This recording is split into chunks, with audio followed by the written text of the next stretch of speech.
ಸಂಗೀತ ಕ್ಷೇತ್ರದಲ್ಲಿ ಗುರುಗಳು ಅಂತ ನೆನಪಿಸ್ಕೊಂಡ್ರೆ ನಮಗೆ ಮೊದಲನೇದಾಗಿ ಮತ್ತು ಎತ್ತರದ ಸ್ಥಾನದಲ್ಲಿ ನಿಲ್ಲುವಂಥವರು ಡಾಕ್ಟರ್ ಪುಟ್ಟರಾಜ ಗವಾಯಿಗಳು. ಕರ್ನಾಟಕದ ಪ್ರಸಿದ್ಧ ಸಂಗೀತಜ್ಞರು ಇವರು. ಸಮಾಜ ಸೇವಕರು ಹಾಗೂ ಗದುಗಿನ ವೀರೇಶ್ವರ ಪುಣ್ಯಾಶ್ರಮದ ಪೀಠಾಧಿಪತಿಗಳು ಆಗಿದ್ದರು. ಹಿಂದೂಸ್ತಾನಿ ಶಾಸ್ತ್ರೀಯ ಸಂಗೀತದಲ್ಲಿ ಅಪಾರವಾದ ಒಂದು ಕೊಡುಗೆ ಅವರು ಸಮಾಜಕ್ಕೆ ನೀಡಿದ್ದಾರೆ.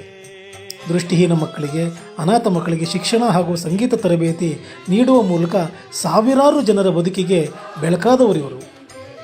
ಅವರ ಸೇವೆ ಹಾಗೂ ಸಾಧನೆಗಾಗಿ ಭಾರತ ಸರ್ಕಾರ ಅವರಿಗೆ ಪದ್ಮಭೂಷಣ ಪ್ರಶಸ್ತಿಯನ್ನು ನೀಡಿ ಗೌರವಿಸಿದೆ. ಇಂದಿಗೂ ಕೂಡ ಅನಾಥ ಮಕ್ಕಳಿಗೆ ಹಾಗೂ ದೃಷ್ಟಿಹೀನ ಮಕ್ಕಳಿಗೆ ನಿರಂತರವಾದ ಸಂಗೀತ ಶಿಕ್ಷಣ ಈ ಪುಣ್ಯಾಶ್ರಮದಲ್ಲಿ ದೊರೀತಾ ಇದೆ. ನೀವು ಯಾವಾಗಲಾದರೂ ಗದಗಿಗೆ ಭೇಟಿ ಕೊಟ್ಟಾಗ ನೀವು ಅಲ್ಲಿ ಭೇಟಿ ಕೊಡಿ, ಅಥವಾ ದಾವಣಗೆರೆಯಲ್ಲಿ ವೀರೇಶ್ವರ ಪುಣ್ಯಾಶ್ರಮ ಇದೆ, ಅಲ್ಲಿಗೂ ನೀವು ಭೇಟಿ ಕೊಡ್ಬೋದು. ನಿಮ್ಮ ಸೇವೆಯನ್ನು ಕೂಡ ಸಲ್ಲಿಸ್ಬೋದು. ಆ ಅವಕಾಶ ಕೂಡ ಆಶ್ರಮದವರು ನಿಮಗೆ ಕೊಡ್ತಾರೆ. ಮತ್ತೊಮ್ಮೆ ಭೇಟಿಯಾಗೋಣ. ಧನ್ಯವಾದಗಳು.